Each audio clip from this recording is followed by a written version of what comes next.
supine leg. Okay, so this is the front facing side of the leg. Alright, pick a side, both of you, because if you're over here, you won't be able to see, so yeah.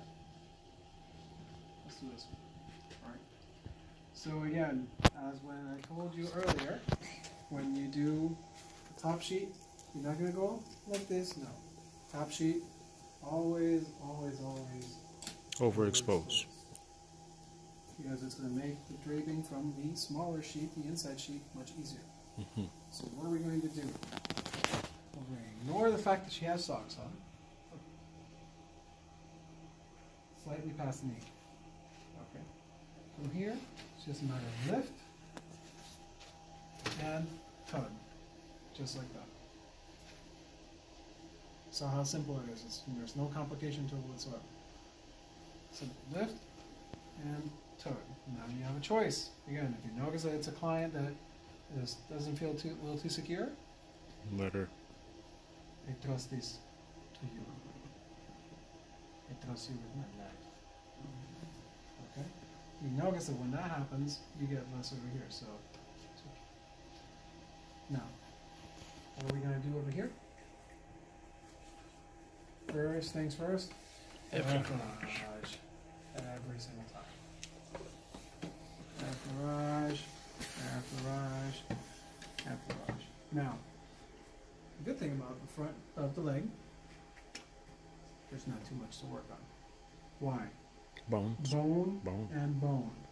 So for the most part, this front of the calf, the shin area, you have two main areas that you're going to work. You're going to work in between the tibia and the fibula, and you're going to work on the medial aspect of the tibia. You're going to work on this inside part right here, and you're going to work in between the shin bones. So how are we going to do that? Leading hand thumb goes towards here on the inside, pushes in, and you're going slowly. So I'm not using this. This is just a contact point. Okay? Because if I went just like this, see how she's immediately here? Why? Because nothing else is absorbing the contact. I can do the exact same thing like this, and it doesn't feel as bad. Alright? Still, it's a very sensitive area, particularly in people who are taller and people who wear heels. Alright, so you kind of just go like that, back and forth. Now, shin. We can do the exact same thing. We can do stripping with both fingertips. Again, this still makes contact and it diffuses the sensitivity.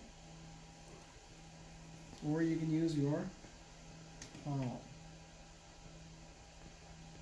Some people actually even use their elbow right here. But I think it's a little too strong. Okay, but you can. And those are the main two movements that you can do in this area right here. Now, the knee cap. The knee cap, there's no real muscle there, but there's skin, there's nerves. So give it a little bit of love, give it a little bit of attention. You can do a little bit of skin rolling over here. Just kind of gently pick it up and roll it towards the inside. Boom. Boom.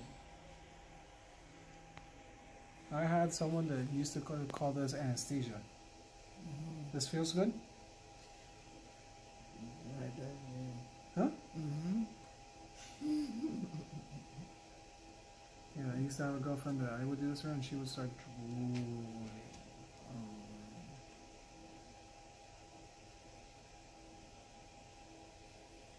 Now, for the quad.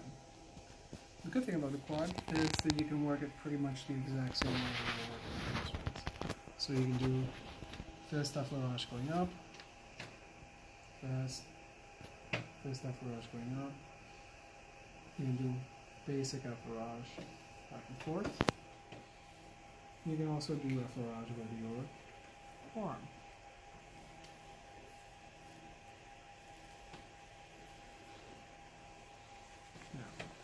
Dressage, can you do it? Absolutely. Same deal. 1, 2, 3. So first group, boom, boom, move with it, move with it.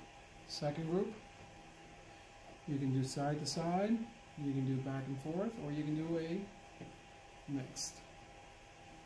mixture. The outside, side to side. Now, what is the more interesting part regarding the front of the leg is the fact that you can work the inner thighs. Now, this position can be a little compromising for various reasons. Number one, if your draping is not solid, you might accidentally expose something. Okay, so always make sure that your draping is on point, and if you don't feel secure, give it to them. They'll handle it. Okay? So how do you work on the inner thigh? Okay, this already technically counts, but you want to actually expose this for a little bit of pressure. So what you're going to do is hand on the ankle, elevate, okay, support, push this inwards, and let this come out. Now this is exposed.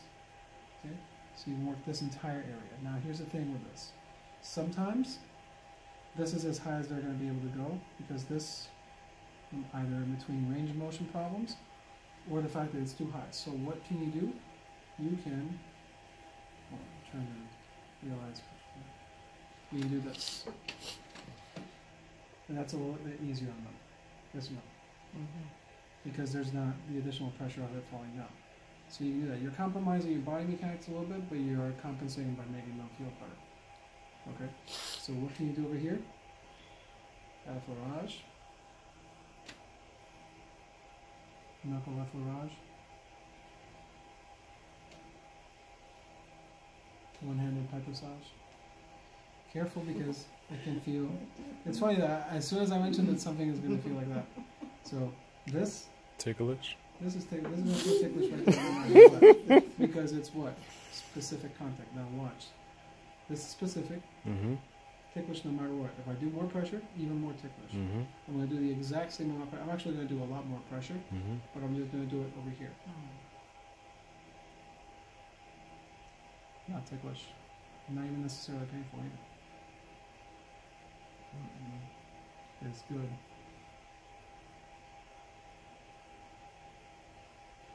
Now, sometimes you gotta be careful when you work this for several reasons. Number one, this is the famous, can you go a little higher? Can you go a little higher? One of those patients. This is the absolute position for that by default. Avoid those clients. Number two, men or anybody, when you're working on a female, you have to be careful that you don't do too many pulling and dragging motions from the very top, because you might do a motion that feels like there's a pull and drag on the labia, and even though you're not touching it, they feel like that's moving, they feel like you're purposely trying to affect that. They might not say anything, but they might not book with you again. It's actually very subtle. It's not something that you'll probably ever hear about, but you have to keep it in the back of your mind. So here, all the way over here, that's fine, but if you're working on this area over here, you don't want to try and do like a full downwards drag, because that will stretch out that area and it'll affect. Okay? And number three, this is a sensitive area for the most part. If you do this right here, that's fine, but if you try doing that with like a knuckle too much, you might get to a point of pain. Okay? So the good news is, if you see a client that lets you do this with no problem whatsoever, they're just kind of like, what, no resistance, that client trusts you. Okay? This is, bar none, the area where clients are like and resisting it. If you find yourself a client that lets you just manipulate this and let go and work on it, congratulations, you found a client that actually trusts you, or you worked your way towards that trust. Either whichever one the reason is, that's good for you. Okay, so normally I would do this before I do the top of the quad. Okay, and so I bring this back down, I work the quad, and now what can I do? Stretching, because the leg is fun to stretch. Okay, so since I can you put this over your your butt? Put this on, yeah, kind of more like towards your belly, make it easier. Okay, so what can we do for stretching here? Just about anything. Watch. You be like a cooked noodle. Relax. So, if we are here, and I want to stretch this going upwards. So I want that. I go. You can use my body as a pushing mechanism, so I don't have to. So I am giving her other knee support, and I am pushing forward with my body. You can hold that for about 10 seconds. Next one you can do, same deal, same exact position, but instead of pushing up, push downward, and you open up that groin, that inner thigh area, like so, like that. Number 3, take it towards dead center. Their knee is over their chest. Pretty much, that's what you're trying to accomplish. Mm-hmm. You want to do, if they say like they want their range of motion tested, you can do their hamstrings if you want. You don't have to. And if you're going to do that, but if they insist on doing the hamstrings, you can do this, get your body involved, and you're using this to stabilize the other leg, so you can stabilize the knee over here. So you know there's no assistance of the hips. Correct. Okay, you don't need to do this. Some people just kind of prefer doing one leg and one the other. I'm lazy. And lazy is goodbye in hands.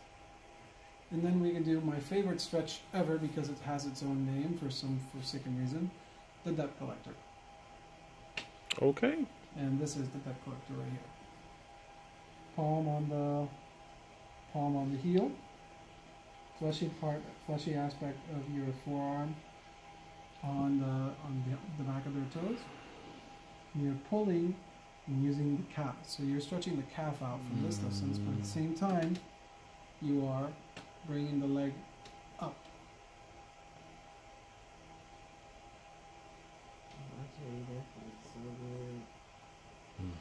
Where's my money, Keisha?